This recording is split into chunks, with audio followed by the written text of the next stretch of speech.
Hi, I'm Eric in Raleigh, North Carolina, and I received this Falcon sail as a Father's Day gift, and I'm going to install it on a Wilderness Systems Tsunami 135.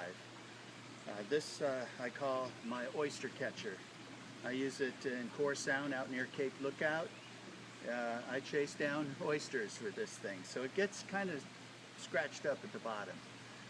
Irrespective, it's ready for a sail. I have a West White Potter. Gets my sailing thrills, but this has been easier and more frequently off in the water than trailering the sailboat out there.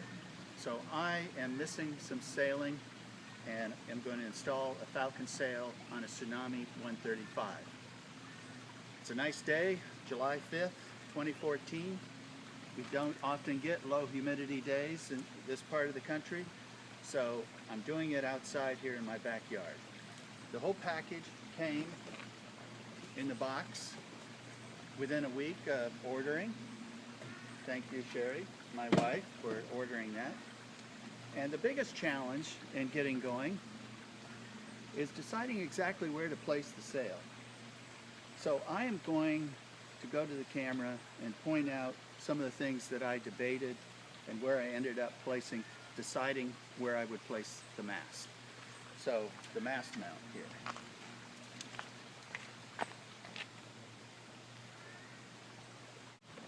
So for the Tsunami 135, the first point to note is where the forestay is attached to the bow of the boat.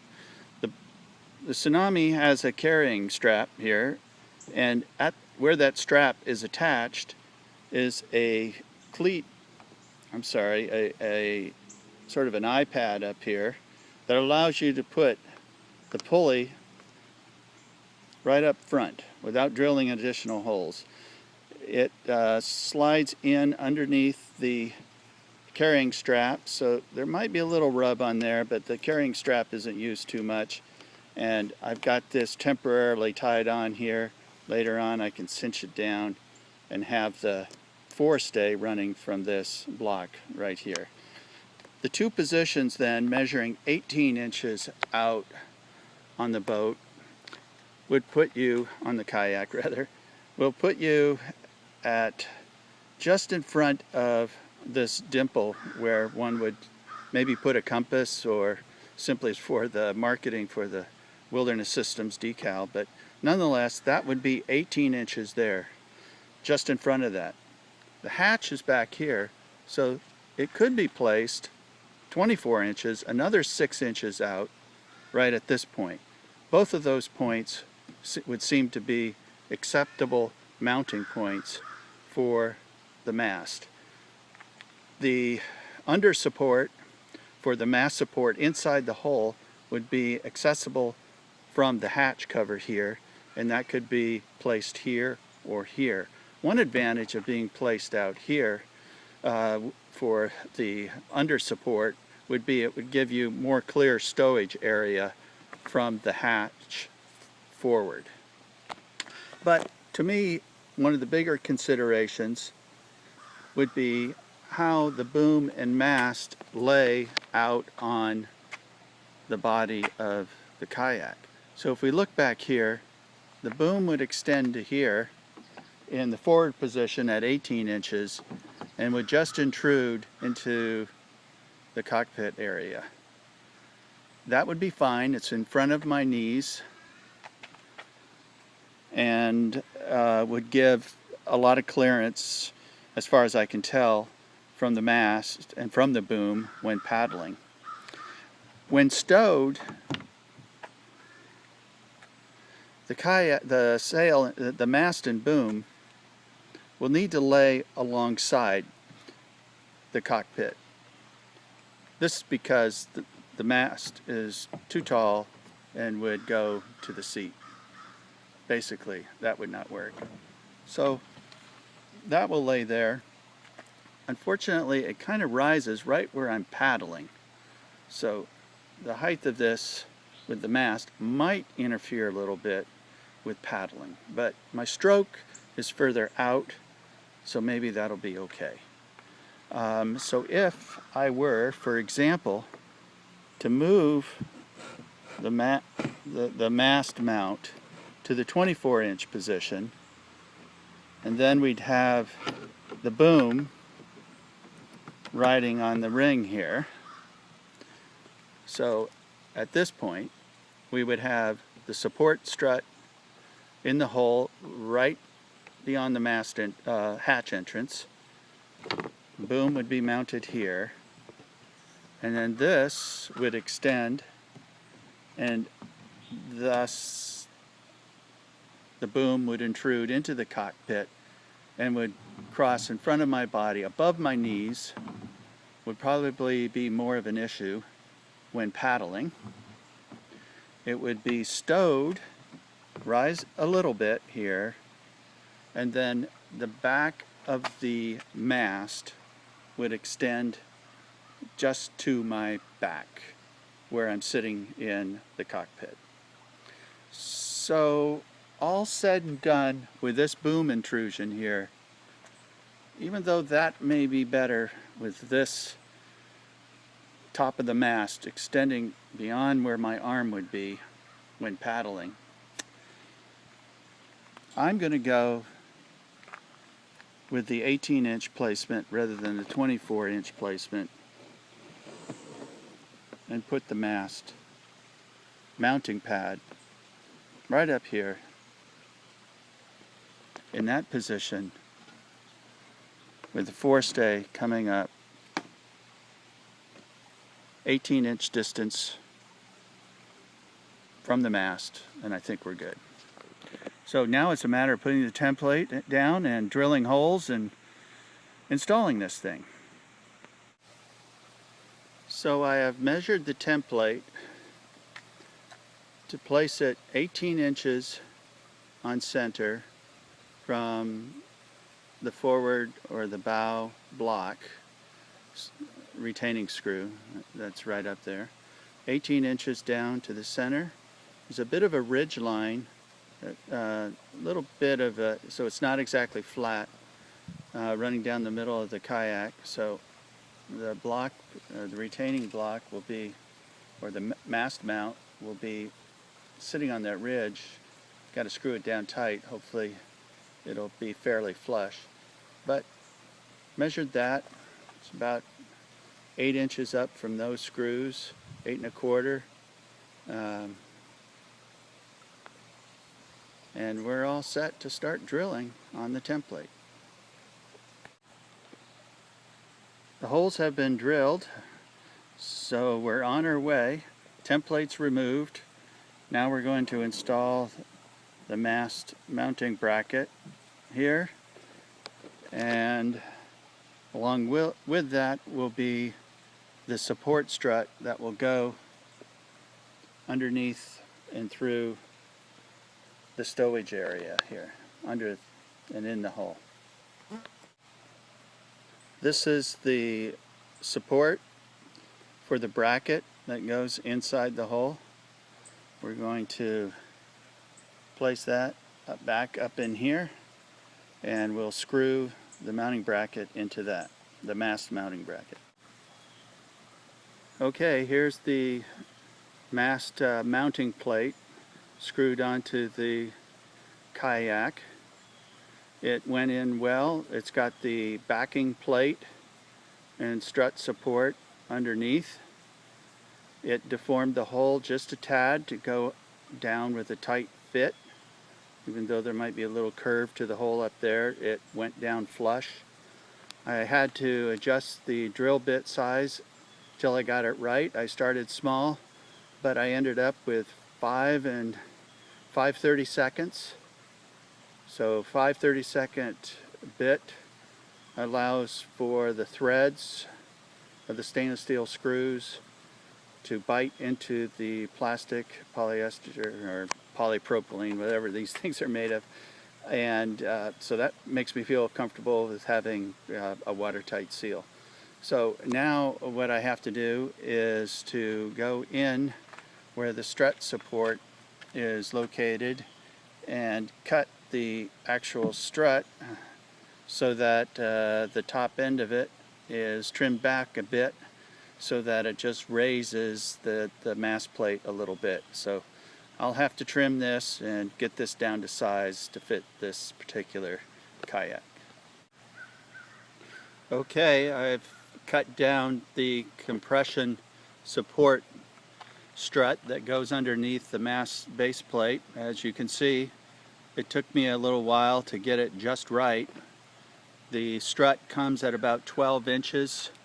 I couldn't see too well under there when I was measuring, and I thought it was closer to 9, but it turns out it was closer to 8 inches would be the right height. So I took off a few inches to begin with and then played with it and ended up taking, as you can see, those rings there another inch or so off in order to get it to fit. And so this will now fit into the hole and into the fitting that's under there, the tube, and then I can put it underneath and it raises it just a little bit. You can hardly tell, but it's in there tight now.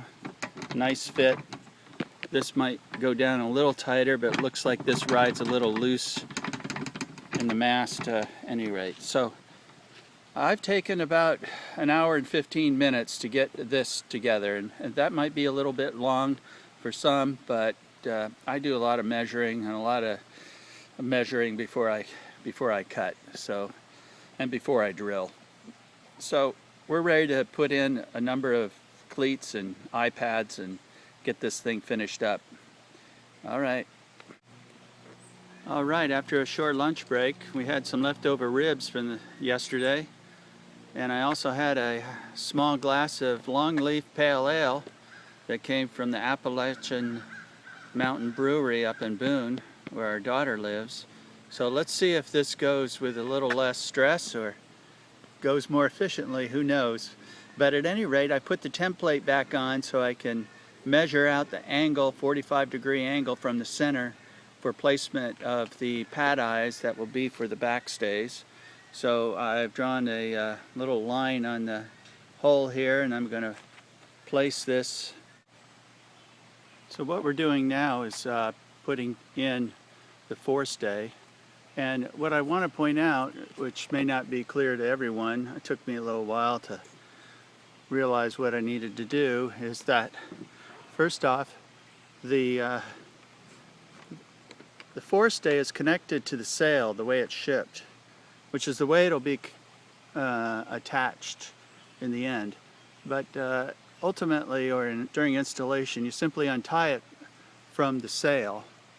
And what I've done is to take that free end and now run it through all the various slots where it's got to go. So if you follow the diagrams, you see it goes through this hole here in the base of the mast, and then up the mast and out a hole on the ring that's up there. And then with that ring in place, through the ring, it comes down through the pulley. And as you'll see, I've adjusted the pulley to get it really fairly snug, the block here, right up against the nose of the kayak.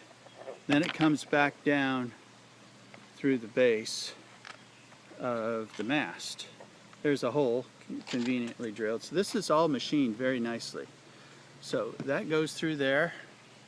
And for installation and adjusting the tension, I've got the loop tied, a bowline that was on the sail. I just put it around the top of the mast. And then I can pull all my line through.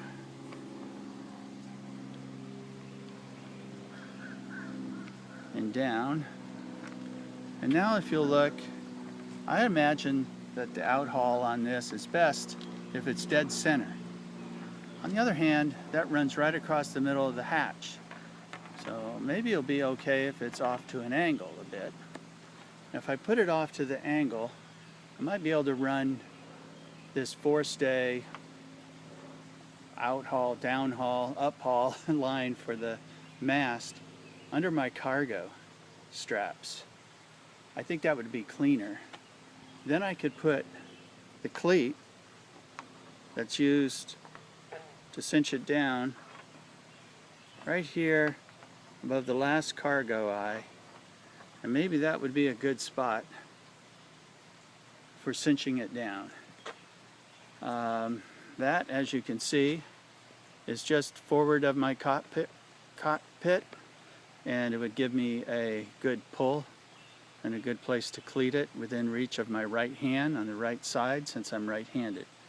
If you noticed on the Tsunami, they've got, I think this is for the rudder. This is, quote, rudder ready. I don't really have a rudder. Hopefully I won't need a rudder. But this sits here, and maybe I can take some of my slack line and work out a system where it just comes back here. Otherwise, I'll just drop it into the cockpit, I guess.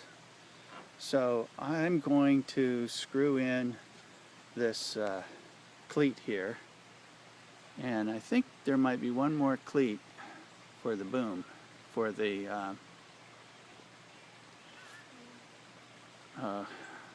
not the reefing line, but the sail line. Okay, that's it. One thing I forgot to mention is that these pad eyes and these cleats take a bit of 3/30 seconds. So 3/30 seconds, and it bites into the screw bites into the plastic, and you get a nice fit with that when putting those in. I think I covered all the bits that were needed to mount the sail.